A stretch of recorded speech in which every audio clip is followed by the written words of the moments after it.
एक एग्जांपल लेंगे जिसकी हेल्प से हम इस चीज को और ज्यादा अच्छे से समझ पाएंगे कि इंश्योरेंस की वैल्यू क्या है। इंडियन गवर्नमेंट की एक रिपोर्ट है जिसको पब्लिक डोमेन में ministry of road transport and highway research wing उसने इशू किया है। इस रिपोर्ट के हिसाब से 2016 में कितने लोग एक्सपायर हुए होंगे रोड एक्सीडेंट में, क्या आप अंदाजा लगाना चाहेंगे? मुझे कमेंट बॉक्स में टाइप करके बताइए। तो इस रिपोर्ट के हिसाब से 2016 में 1,27,453 इतने मेल्स की डेथ हो गई। 2018 में 1,27,855 इतने मेल्स की डेथ हो गई।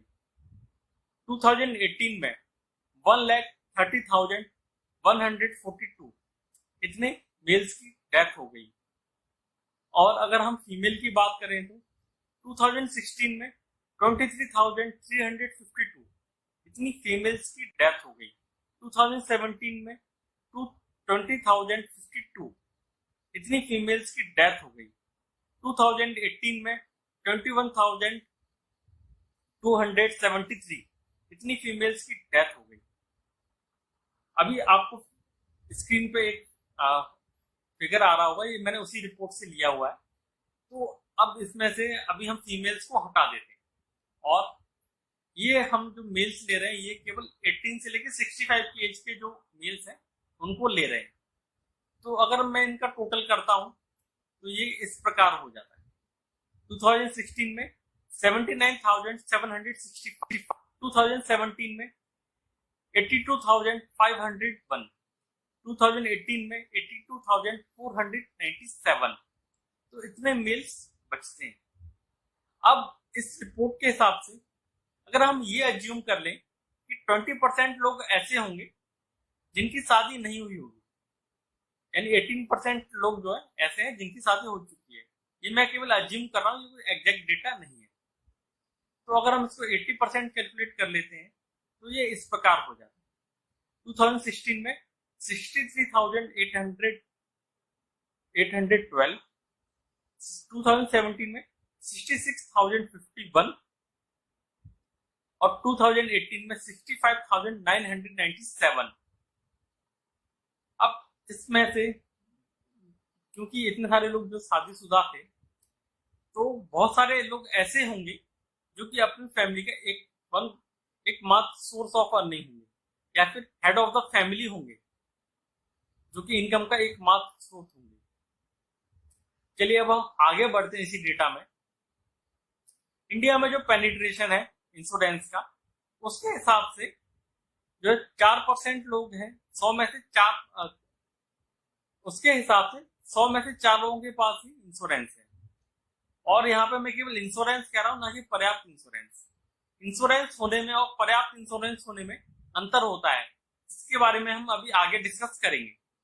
तो जैसा कि मैंने कहा कि 100 में से 4% का पेनिट्रेशन है इंश्योरेंस का इंडिया में, तो 100 में से 4 लोगों के पास ही इंश्योरेंस है। तो अगर हम इस डेटा को थोड़ा सा एक्सीड कर लेते हैं, मान लेते हैं कि काफी सारे लोगों ने इसमें से जो है इंश्योरेंस लिया होगा, हम ये एज्यूम कर लेते हैं कि इसमें से 10% लोग ऐसे होंगे जिन्होंने इंश्योरेंस लिया होगा जिनका रोड एक्सीडेंट में डेथ हो गई। तो तब हमारे पास में ये डेटा आता है। 2016 में 57,431, 2017 में 59,496 और 2018 में 59,397। तो ये डेटा आता है। तो इस डेटा के हिसाब से इतने परसेंट लोग ऐसे हैं जिनके पास में इंश्योरेंस नहीं था या फिर इंश्योरेंस होने की प्रोबेबिलिटी बहुत ही कम थी।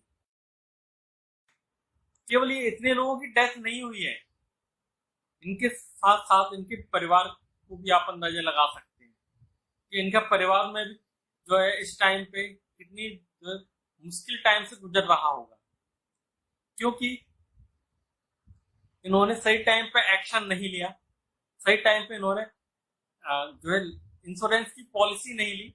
अगर सोचो इनके पास में 1 करोड़ रुपए का टर्म इंश्योरेंस होता तो आप अंदाजा लगा सकते हैं कि ये फैमिलीज 57,000 59,000 ये जो फैमिलीज हैं, जो कि हर साल हमने डेटा कैलकुलेट किया, क्या ये आज आज जो लाइफ स्टाइल मेंटेन कर रही है या जो लाइफ स्टाइल आज जी रही है, क्या ये लोग वही लाइफ स्टाइल मेंटेन कर रहे होते हैं अगर इनके पास में जो है इनके हेड ऑफ द फैमिली ने 1 करोड़ रुपए का टर्म इंश्योरेंस करवाया होता?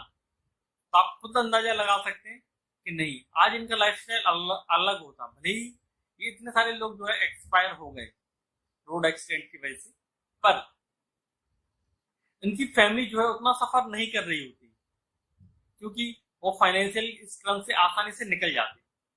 पर ऐसा इन लोगों ने नहीं किया। तो इन्हीं बातों को ध्यान में रखते हुए मेरी आप सबसे रिक्वेस्ट है कि टर्म इंश्योरेंस हम सबको जरूर लेना चाहिए। अब मैं आपको कुछ टिप्स बता रहा हूँ जो कि हर फैमिली को फॉलो करनी ही चाहिए। जैसे सबसे पहला जो मेरा टिप है, वो टिप ये है कि आपको जो है अपनी फैमिली के लिए टर्म प्लान यानी टर्म इंश्योरेंस जरूर लेना चाहिए।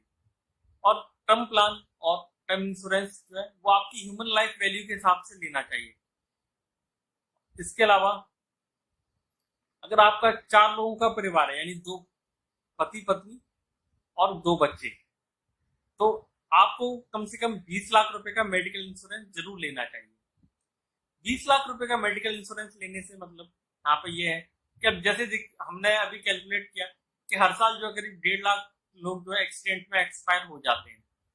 तो कई सारे केसेस ऐसे भी होते होंगे जो कि एक्सीडेंट होने के बाद में तुरंत एक्सपायर नहीं होते, कुछ दिन उनका इलाज चला और तब वो एक्सपायर हो गए या फिर परमानेंट डिसेबल हो गए।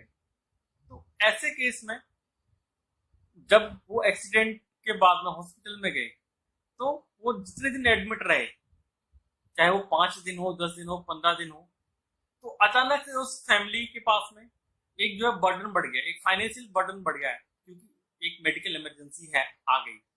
तो उस टाइम पे जो है फैमिली जो है ऑलरेडी एक इमोशनल पेन से गुजर रही है, क्योंकि उनका जो हेड ऑफ द फैमिली है या फैमिली मेंबर कोई भी जो है वो हॉस्पिटल में है उस टाइम पे। तो वो ऑलरेडी जो है इमोशनल पेन से गुजर रही है। पर हम फाइनेंशियल पेन को कम कर सकते हैं अगर हमारे पास में प्रॉपर जो है हेल्थ इंश्योरेंस होगा। और एक रिपोर्ट के हिसाब से अगर किसी भी इंडियन फैमिली में 5 लाख रुपए की किसी भी मेडिकल इमरजेंसी की वजह से जरूरत पड़ जाती है, तो 1% लोग ही ऐसे हैं जो कि इसको आसानी से अरेंज कर सकते हैं और अफोर्ड कर सकते हैं, वो किसी भी जो है फाइनेंशियल क्रंच से नहीं गुजरेंगे। जबकि 14% लोग ऐसे हैं जो कि अपने फ्रेंड्स या रिलेटिव से या फिर लोन से वो पैसा तो अरेंज कर लेंगे, पर अब आप खुद अंदाजा लगा सकते हैं कि अगर 5 लाख रुपए हम अपने फ्रेंड या रिलेटिव से या लोन के थ्रू हम ले रहे हैं, तो हमें इससे ज्यादा अमाउंट हमें उनको वापस भी तो करना पड़ेगा। और 5 लाख रुपए अगर हमें वापस करने हैं तो उसके लिए कम से कम जो है 1 से 2 साल का टाइम हमें लगेगा। तो तब तक जो है हमारी फैमिली जो है कितने ज्यादा मेंटल प्रेशर से गुजरेगी सोचो। और अगर हमारे पास में हेल्थ इंश्योरेंस होता है, 20 लाख रुपए का हेल्थ इंश्योरेंस का जो अगर हम बात करें तो 4 लोगों के परिवार के लिए ये जो है एज पर डिपेंड करता है और फैमिली नंबर्स पर डिपेंड करता है, 20 से 25 हजार रुपए में आराम से आ सकता है। ये मैं एग्जैक्ट डेटा नहीं बता रहा हूँ, एग्जैक्ट डेटा के लिए आपको जो अपने हेल्थ प्लानर से संपर्क करना पड़ेगा, पर मैं एक रफ आइडिया बता रहा हूँ। 25-30 हजार में आपको जो 20 लाख रुपए का हेल्थ इंश्योरेंस जो आसानी से मिल जाएगा। तो जब आपकी फैमिली के पास में हेल्थ इंश्योरेंस होगा तो कोई भी मेडिकल इमरजेंसी है या एक्सीडेंट भी एक मेडिकल इमरजेंसी ही है, या एक्सीडेंट या कोई भी मेडिकल इमरजेंसी यानी कोई भी बीमारी है, क्योंकि कोई भी बीमारी जो होती है वो बताकर नहीं आती है, सब अचानक से ही आती है। जैसे कि अभी हमारे देश में कोरोना चल रही है, कोरोना की वजह से जो है करीब हम बहुत ही जल्द 1 लाख लोगों को टच करने वाले हैं, 1 लाख लोगों की डेथ हो जाएगी। अब सोचो, अभी तो हम जो केवल रोड एक्सीडेंट का डेटा की ही बात कर रहे थे, अभी तक कोरोना भी आ गया, उसकी वजह से भी 1 लाख लोग की डेथ हो गई। तो अब सोचो उनकी फैमिली, वो भी उनमें से भी कई सारे ऐसे लोग होंगे जो कि हेड ऑफ द फैमिली होंगे, तो उन लोगों की भी डेथ हुई है। इसके अलावा मैंने अभी इस डेटा में उन डेथ की जो है उन डेथ को कैलकुलेट नहीं किया जो कि किसी भी बीमारी के वजह से होती है, चाहे वो डेंगू हो, चिकनगुनिया हो, कैंसर हो, टीबी हो, या और भी जो अदर बीमारी होती है, अदर डिसीजेस होती है, उनकी वजह से जो भी डेथ होती है उनको मैंने इंक्लूड नहीं